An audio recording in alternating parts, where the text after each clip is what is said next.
Hello and welcome to our continuing coverage of the Modi-nomics, the big budget that we've called Bharatnomics. At the end of the day, Arun Jaitley has delivered his fifth budget, and we in this next hour will rate the budget from 1 to 5. Our experts and the ministers and opposition leaders who will join us will rate the budget. And I believe, Rahul, we have our first guest. He is someone who's rather high profile. Let's go across to one of the sharpest economic voices of the Modi government. Railway Minister Piyush Goyal is joining us live. We are calling this Bharatnomics Budget 2018. Minister, welcome. We had in the India Today Budget Bazaar a cross-section of farmers. And these farmers said it's very good that the government is now increasing the minimum support price by 1.5 times. This is what they promised to do in the last general election. They're saying now with elections around the corner, ab inko phir kisan samajh mein aa rahe kar rahe. They're asking you, why did you not do this 4 years later? Why are you doing this now? How do you respond to these farmers, Minister? Welcome. I think, Rahul, you haven't figured out what's happening. We had very clearly said that this government will give 50% over the cost of production to the farmers of India. Through the last 4 years, we have consistently been edging up the percentage over the cost of production. In many crops, it's already 45%. In many, it's already 50%. In many, it's maybe 35–40%. Now we have committed, and the purpose of bringing it in the budget was that this becomes a permanent feature, what Dr. Swaminathan had suggested. After all, this thing was suggested many years ago. This was even asked of earlier governments who had categorically said that no, we cannot accept this recommendation. The erstwhile agriculture minister has replied to Prakash Javadekar ji 8 times saying that no, we cannot accept this, this suggestion. This government has now institutionalized it, that 50% over the cost of production will be paid to farmers. I think that's the big message for the farmers. This right sizing of prices will go a long way in doubling farmers' income, which we have committed by 2022. It will also help the farmers significantly because over the last 4 years, we've been able to maintain price stability. We've not allowed inflation to have a runaway regime. In the earlier years, while MSP may have nominally looked as if it's growing higher, but because of double-digit inflation, a lot of it was eaten away by mehengai, by inflation. During our tenure, inflation has been brought down to 3%, sometimes 2%, sometimes 4%. Therefore, there's an effective benefit to the farmer. Minister, a lot has been spoken of Modi Care, touted as the world's largest insurance scheme for the poor. Everyone in the India Today Budget Roundtable wondering where is the money coming from. The Congress did a press conference saying that it will take up to 1,50,000 crore rupees. Where is this money coming from, asks former Finance Minister Chidambaram.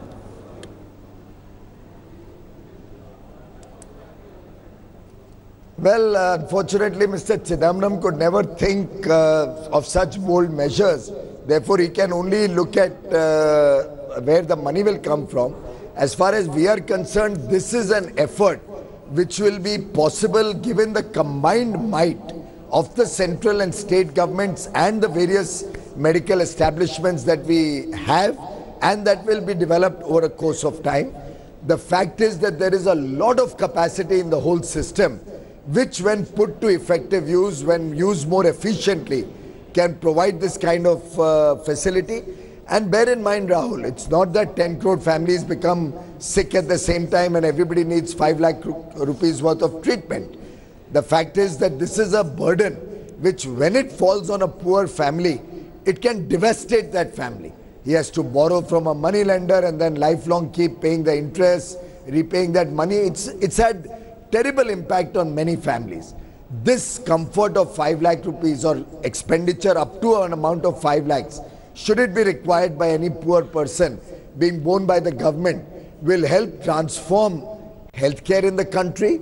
Simultaneously, we are looking at a number of programs. Of course, the Food for All has already now expanded to 1,50,000 crore rupees subsidy, which means nutrition levels will improve. holistically, our expectation is that while we may need to have some insurance costs, the larger part will be through a program that will be dovetailed with the state and central both pitching in to ensure the poor man gets this benefit.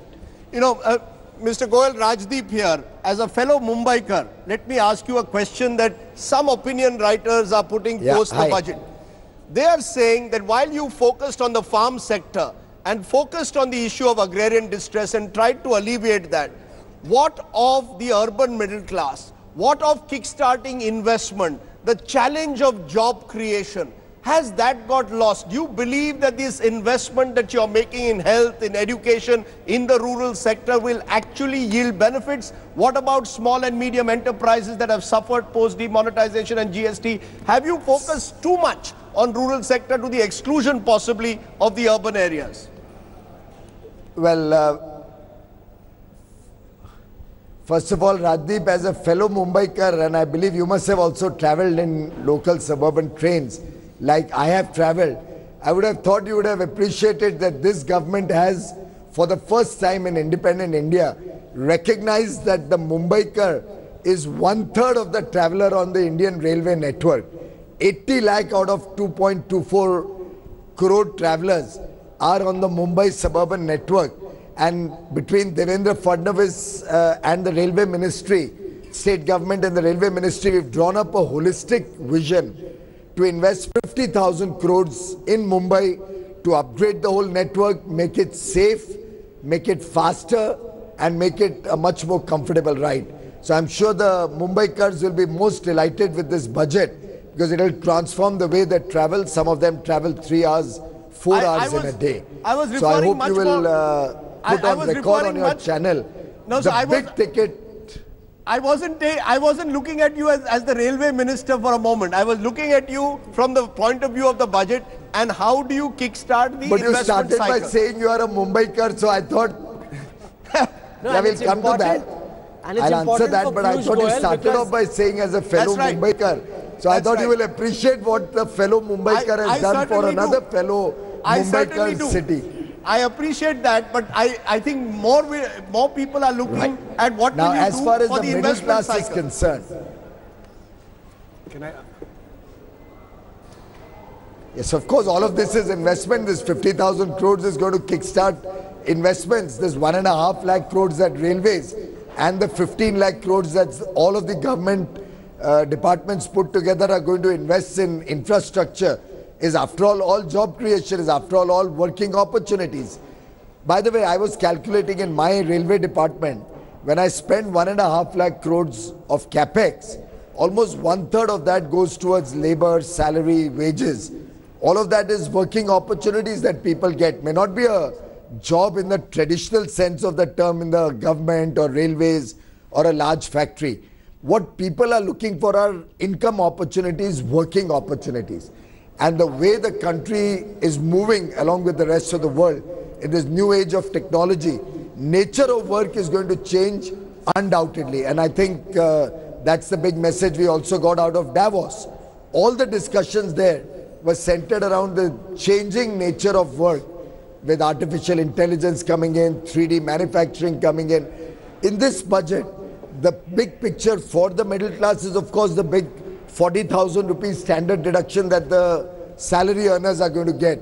And possibly Rahul, Rajdeep, you, your cameraman, your guest coordinators, your backroom people, everybody is going to get a benefit of that. I have been so hit it's by not the as if the long-term middle class has not got tax. any benefit. Mr. Small Goyal, industry, Mr. medium Goyal, sorry scale to industry, intervene. micro industry, I've been hit by the they are all long-term going to get a capital gains 5% tax. reduction in income tax. I've been hit like all your friends in Mumbai in the markets by the long-term capital gains tax. Yeah, because you make so much money, Rajdeep.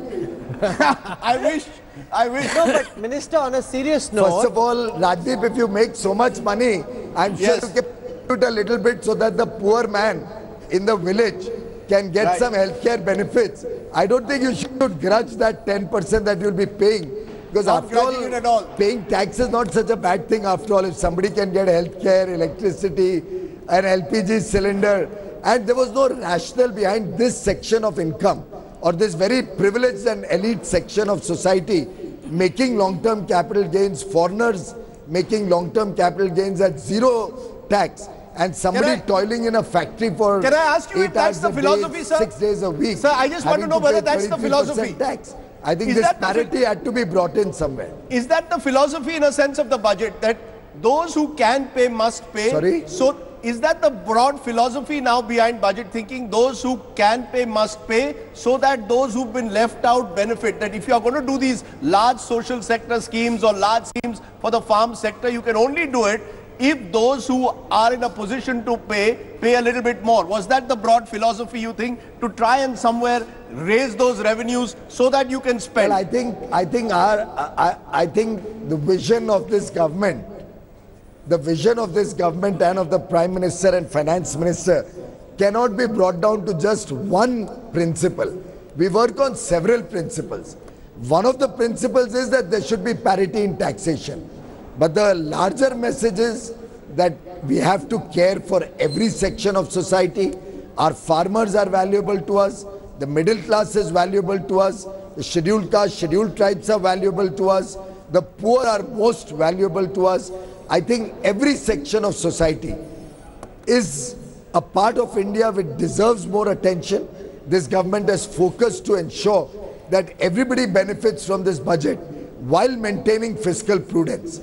That's the big philosophy of this budget. But Minister, we have maintained fiscal prudence, maintained the major macroeconomic indices in a very strong way, and yet we've been able to literally transform the way the budget is spent in an honest, transparent, outcome-oriented manner. Minister Piyush Goyal, while most people will support the in-principle idea of imposing a reasonable long-term capital gains tax, and 10% is perfectly reasonable, many pundits will question the timing, coming as it does on the back of a seeming structural change where more and more middle-class people are moving towards the stock markets. We're seeing domestic mutual fund investment in the stock markets go up. We're seeing the stock markets attain a certain level of buoyancy. Could you have allowed this structural change to settle instead of implementing this tax and running the risk of A, the stock markets taking a bit of a dip, and B, some of the newer investors coming in now suddenly having second thoughts? How do you respond to the question of timing around why it was imposed this year, sir? First of all, the stock market has taken it very sportingly. We found that the stock market was actually 200 points up during the course of the day and ended almost flat, point one. Point two, look at the genesis of this long-term capital gains tax becoming zero. There were two factors. One, the Congress government introduced a STT, Securities Transaction Tax, an exempt long-term capital gains tax, saying that they both balance each other out. Who pays the STT? The common man pays the STT. Every investor pays the STT.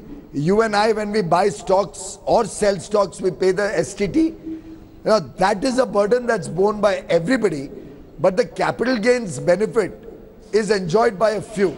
So I think this is a far more egalitarian way that we have ensured that the people who make money out of it are sharing a small portion of it in the form of a tax. Point one. Sir, Point two, the stock market had factored it in. Rajiv has a and question for you. Based on the good governance and the good growth prospects of the country, we are already at about 36,000 stock market index and some 11,000 on the Nifty.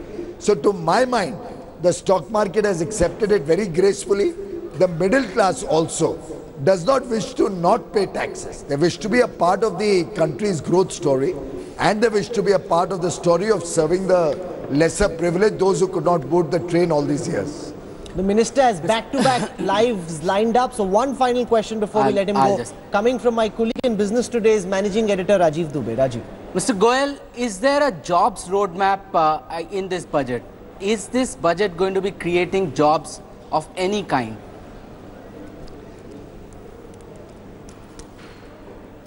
Of all kinds, because as we invest in different infrastructure projects, as the investment cycle gets rejuvenated in industry. Now look at what happened between 2004 and 14. You are aware that we did a huge amount of bank lending, a lot of it which is becoming stressed and on our head a headache today.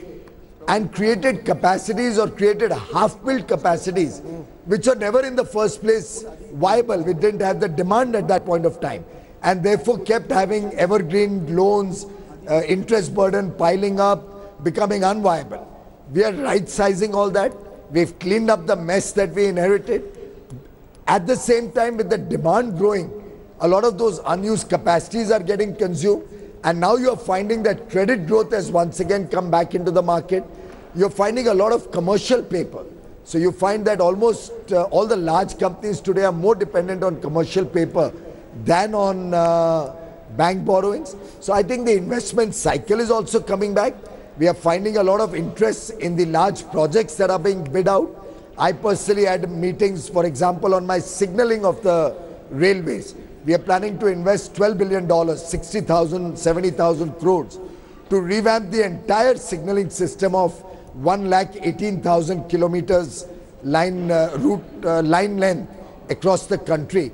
We got 6 of the top companies coming in and showing an interest to make in India, not only to serve Indian railways, but to serve the world from India. And this will be the largest rollout of signaling anywhere in the world. So today, what technology India is bringing for its 118,000 kilometers is the most modern technology, unlike in the past when we used to live in really old and outdated way of working. Mr. Minister, we have ratings from 5 to 1. The highest is 5, the lowest is 1. I presume you would give it 6 out of 5, but I can't allow you to do that. How much do you rate this budget on a scale of 1 to 5? What are you giving Mr. Jaitley's budget, Mr. Minister? Well, honestly, it is a 6 out of 5 budget, Rajdeep. It has something for everybody. It takes care of the most pressing needs before the country. It takes care of every section of society, and yet is not a political budget. It's a fiscally prudent budget. So I think you should be giving it 6 out of 5 for a change, Rajdeep.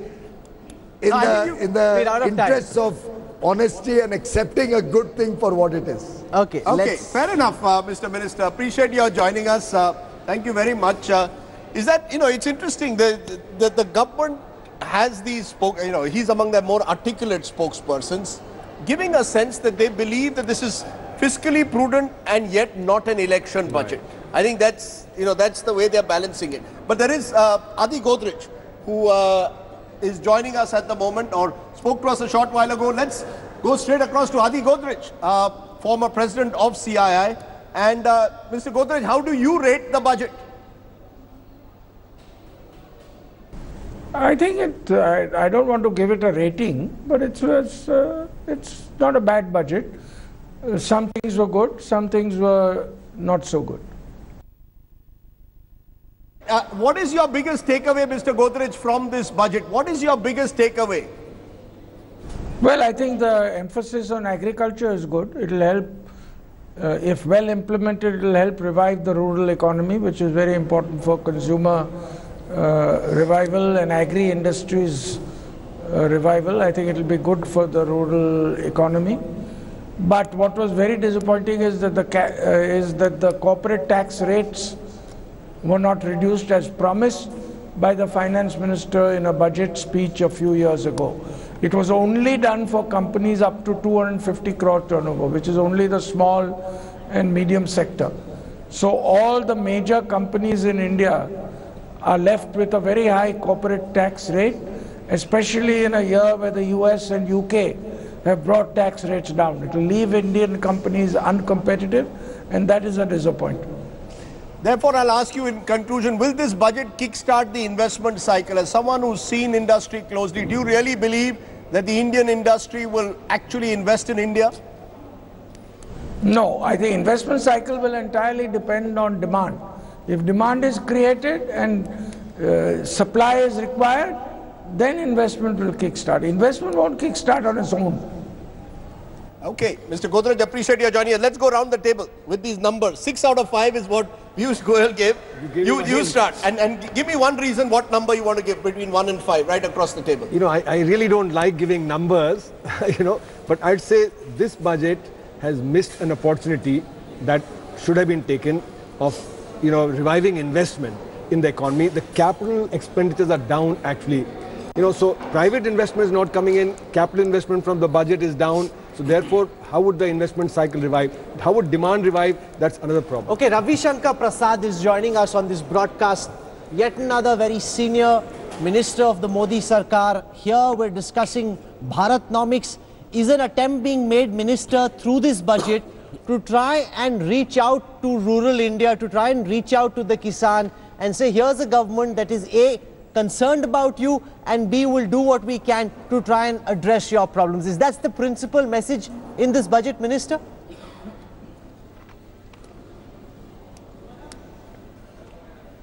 First of all, you need to understand our government has always been committed for the cause of the farmers. Why do you say that only this year we are trying to do? Let me give you a few examples. 6 crore farmers are using soil health card or not? Has the urea prices come down or not? No CM writes to the Prime Minister for urea because the neem coated urea is there. Is it not a fact that 60,000 crore plus of transactions have taken place on national agriculture market digitally where a farmer can sell its own crop? Therefore, and apart from the blue revolution, about India becoming the highest producer of milk, all this has been happening for the last 3 years. What is important is a firm declaration by this government that we shall double the price of MSP apart from Kharif. That is indeed a very important, apart from large number of other initiatives. And the most important of this, any company which establishes its operation only tailored to farmers will be given 100% exemption. But Minister, I must tell you this. I think it is a very profound incentive to make our agriculture economy.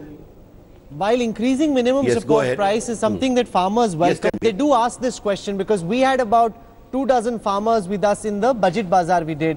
They said that this was a promise Modi ji made when he was campaigning to be Prime Minister. Why is the government doing this now? Why did they not do this 4 years ago? So a lot of farmers, all of them seem to have had the same question. ये तो आपने पहले करना था, अब आपने इतना time क्यों लगा रहे करने के? That's the question they had for you, Minister.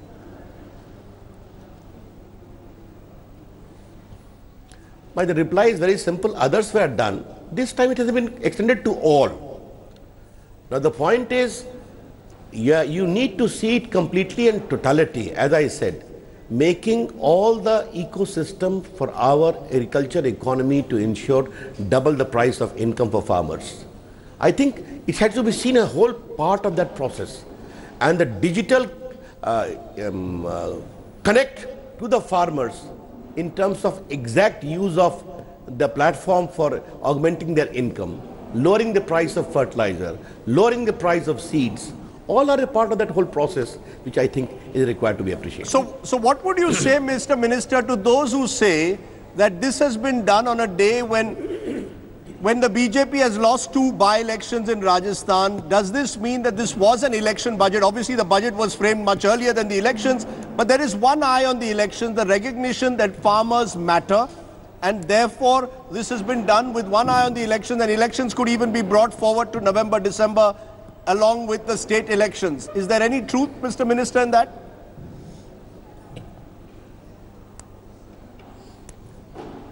First of all, 1st of February is fixed for the last 2 years.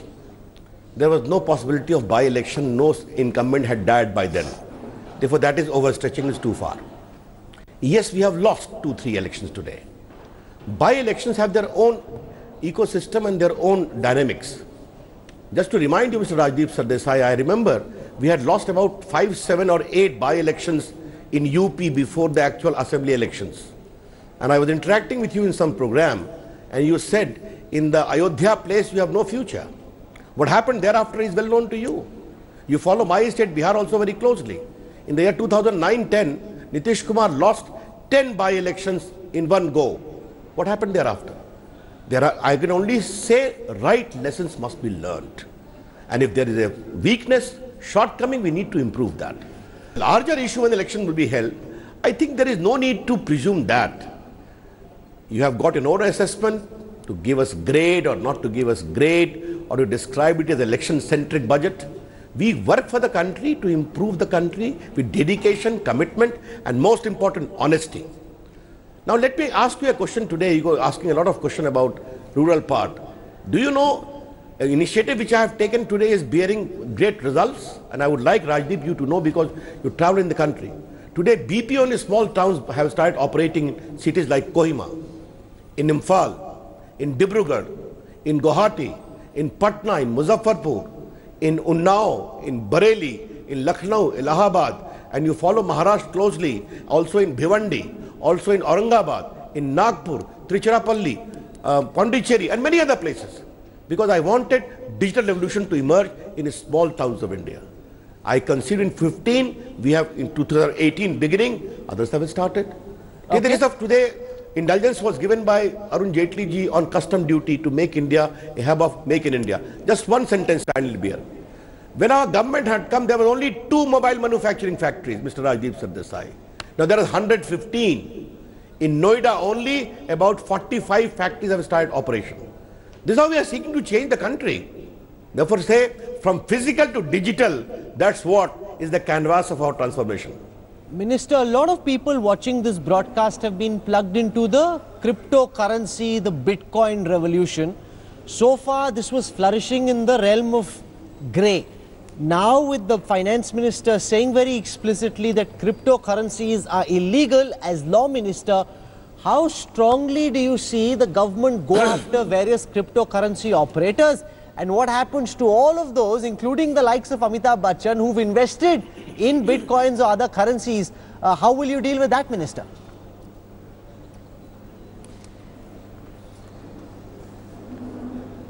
Rahul, I will speak on this not only as the law minister but also as the IT minister, okay? Because it partakes both. Let me tell you, as far as modern technology of IT tools are concerned, from artificial intelligence to machine learning to Internet of Things to robotics, in today's budget, Mr. Jaitley has talked elaborately about that. We are going to use that in a very big way. Blockchain technology, again a very important segment of development for the purposes of digital growth. But as far as cryptocurrency simpliciter is concerned, you must understand, Indian rupee carries the photograph of Gandhiji and the signature of the RBI governor.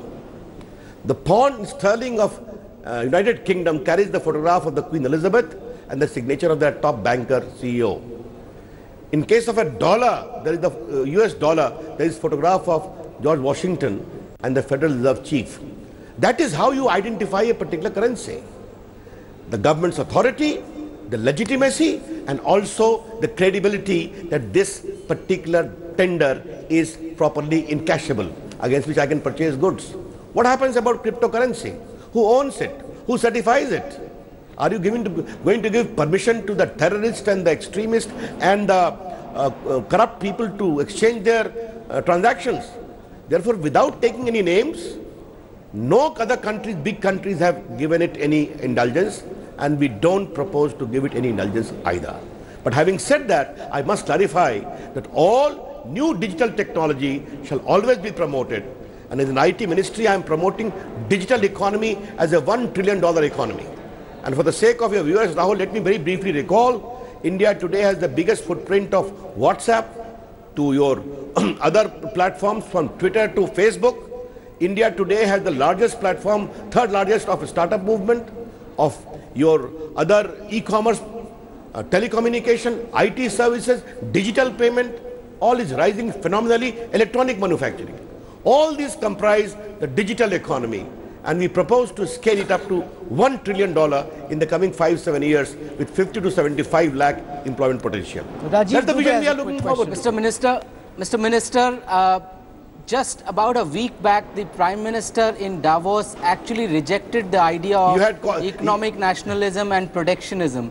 7 days later, in India, in the budget, the government actually goes ahead and increases the import duty to protect about 10 to 12 sectors in the economy. This is after, just last month, the government had already increased import duties on many of the other areas. How do these two initiatives tie in? Mobile phones for domestic manufacturers going to become more expensive also. Rahul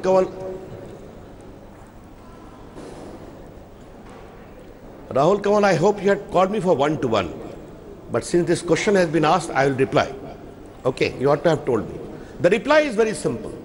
What the Prime Minister spoke in Davos was like a statesman. Excessive protectionism on the issue of environment, on many other things he talked about. Because when we talk of duty, let me ask a counter question, Mr. Raju Dubey. Is the Indian farming sector completely allowed in the European nations, European countries, and America in particular? Is Europe or America giving excessive protection to their farm produce or not? These are larger issues. And as I said, India today under Make in India is becoming a big hub of electronics. Medical electronics is going to emerge. Solar economics, your automobile electronics, defense electronics is rising in India. Apart from mobile, India is becoming the most buoyant center of mobile manufacturing in the world today. What is wrong with that? And I'm sorry, the prices are not going to go up. So many countries from manufacturers from abroad are coming to India because they are attracted by India's talent, India's digital market, India's mobile market, and India's human resource. That's the reason. But how will you ensure, when I say Mr. Minister, India, how will you I don't ensure... say only make in India for India. I also say make in India and also export outside. Okay, before we let you go, Minister, on a scale of 1 to 5, how many marks would you give your colleague Arun Jaitley? And you can't give 6 out of 5 because Piyush Goyal has already given 6 out of 5. Then you give 7 out of 5. So you can give any other number but 6 out of 5, sir. Mr. Rajdeep, Sardesai and Rahul Kanwal, grading the budget is your job, not mine. We are the associates of the Prime Minister and Mr. Arun Jaitley to work for a resurgent India. That's what we are doing. I can only say Mr. Arun Jaitley today has given a very outstanding budget for equity and growth both. That's important. So the message that the government is sending out is this: increasing custom duties on products like TV and mobile phones is not a violation of WTO obligations. And unless we do this, how do you push Make in India? How do you ensure that these cheap imports stop and actually those phones and TVs are manufactured in India? Let's see whether this strategy succeeds and to what extent. At least that's the thrust of the government. IT and Law Minister Ravi Shankar Prasad joining us on Bharatnomics 2018. Thank you very much. Back to our special coverage where in this hour we've been rating the budget. We've had several ministers join us, our expert panel who I'll get final words from. But I'll also go next to the CEO of Niti Aayog, Amitabh Kant, with him also Yogendra Yadav of the Swaraj Abhiyan. But first to you, Mr. Kant, because there's a sense that this budget was a challenge both for Make in India, to kickstart jobs, to kickstart investment, create jobs. Has this budget really done enough? Is the question that people are asking this evening. In the focus on the rural sector, in reaching out, in a sense, to the farmer, what about those who are saying, where's the investment?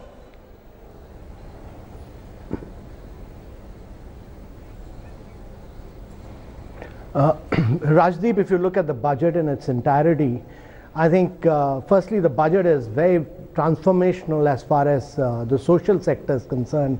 And to my mind, this is the first budget in independent India which really brings the social sector, health and education center stage.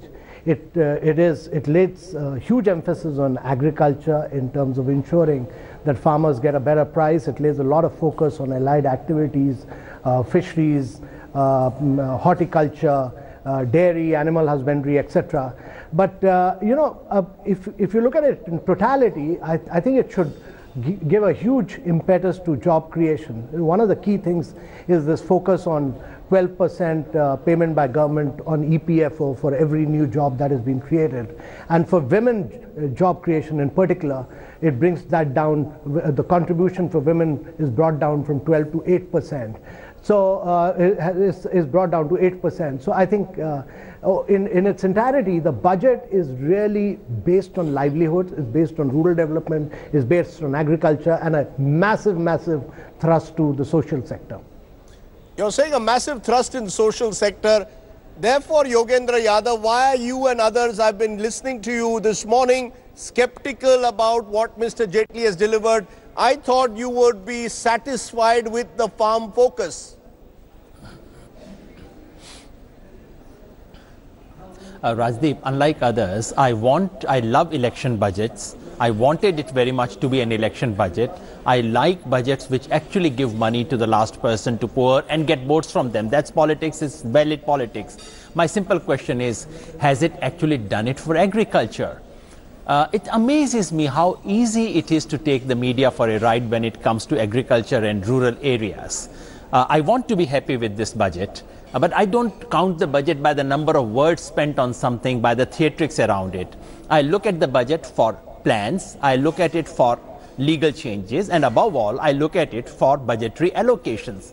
So the first question is, has overall budgetary allocation for agriculture increased?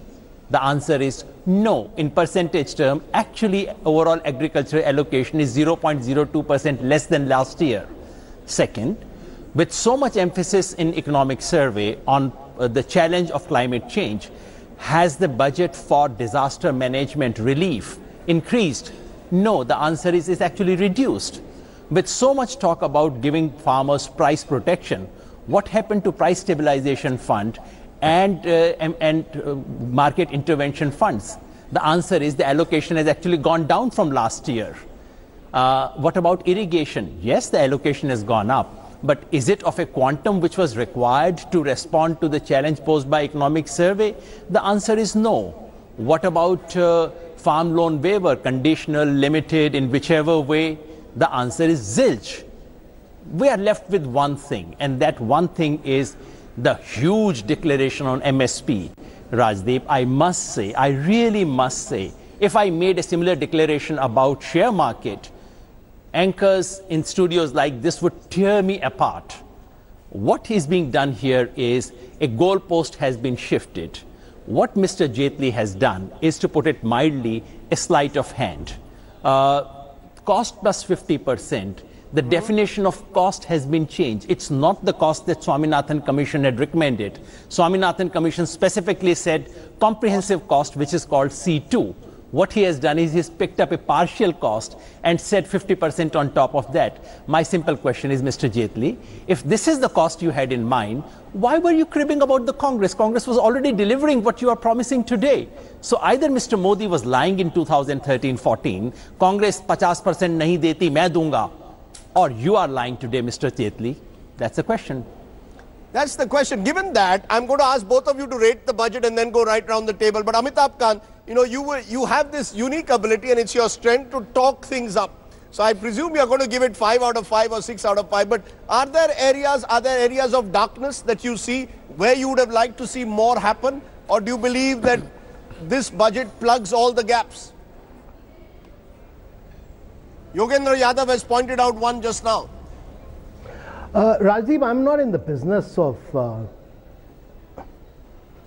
not in the business of rating. I'm essentially a part of the government, so it'll be unfair for me to rate the budget. But on its totality, I see the budget as fairly, it makes a very paradigm shift in social sectors, very transformational in agriculture, and I entirely disagree with what Mr. Yogendra Yadav's criticism on this. And I think it lays a lot of emphasis on medium and small sector. Please give me figures if you disagree. In its entirety, it should give a huge impetus to job creation in the time to come. Okay, you're saying this is transformational. Let me go around the table. Yogendra Yadav, how much are you giving a quick rating out of 5? How much do you rate this budget? We actually did technical rating. We had 10 parameters, so we rated it out of 100 and we gave it 25 out of 100. So 2.5 on 10. 2.5 on 10, which is pretty poor. But let's go around the table. Let's start very quickly, Mr. Ahluwalia. How much do you rate the budget? Quick, we've got very little time. 4 out of 5. Reasons is that I was a little hesitant earlier, but you know about the there, I put it up. 4 out of 5. No, 80%. For the big health bima yojana. But I think the game plan there is that they are merging all 3 general insurance companies and listing them to make a huge insurance behemoth so that they have the extra budgetary resources. Okay, I'm running out of time. Modi, move over Obamacare. Modi Care is here. Mir, how much are you rating the budget? I saw your piece on a website which says this is a sign of nervousness, this budget. Well, I think it's a sign of nervousness, and more importantly, it reverses a 25-year-old trend that has made India more open. It reverses that trend for the first time in 25 years. We're becoming a more closed economy thanks to a budget. So I have to give it like 1. Because the import duties, you believe, have been raised. You believe that this is a really important trend. This is a trend we should note. This is a change, a generational shift. Okay, you are not giving it a number, but give me 20 seconds. What's the main feature for you in this budget? What has stood out, bad or good?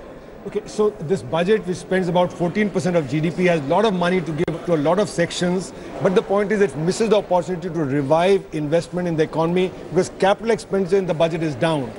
Private investments not come up, so how would the investment revive? That's the big point. Investment cycle not revived. Professor Mehrotra, Dr. Mehrotra. 3.5 out of 5 for the following reason. See, without spending too much money, as was rightly pointed out on agriculture, I think some policy shifts have taken place. APMC has been bypassed with 22,000 hearts. We have MSP and we have FPOs in agriculture. The reason why I added this 0.5, because in the morning I said, yes, 6 out of 10, is because of the customs duty, which is what I completely disagree with. Yeah, you disagreed with me and you. I've got just 30 seconds. Yes, sir. I would give it just 2 out of 5 because it has made too many unfunded promises, including the health one. Because if I have 500 million people, only 5% of them need treatment. That is 25 million. At 25 million into 5 lakhs, works out to something in the region of 125,000 crores. So where's that money? You're not sure where the money will come from. Rajdeep, final word to you today. To me, it's 3 out of 5 for largely focusing on areas that the government thinks it can work on, where it can create certain opportunities on cranking up the economic engine, and completely taking out of focus areas where it's sure that it will not be able to help the economic engine, things like private investment, which government is not in a position to help, exports, which the government is not in a position to help. So focusing on areas, sharply focusing on areas and channeling all the resources behind those areas, I think I'll give it 3 out of 5. Okay, let's leave it there. Gentlemen, you've had a long day. Thank you all very much for joining me on our budget special. We'll be back with news today in a moment from now. Remember that big story which has come from Rajasthan as well. We'll make a slight shift to the politics that has also dominated this budget day. Back in a moment with plenty more.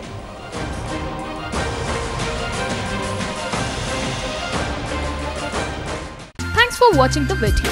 For more such news and updates, please like, share and subscribe to India Today. Also check out our other great videos from our channel. We know you will love to.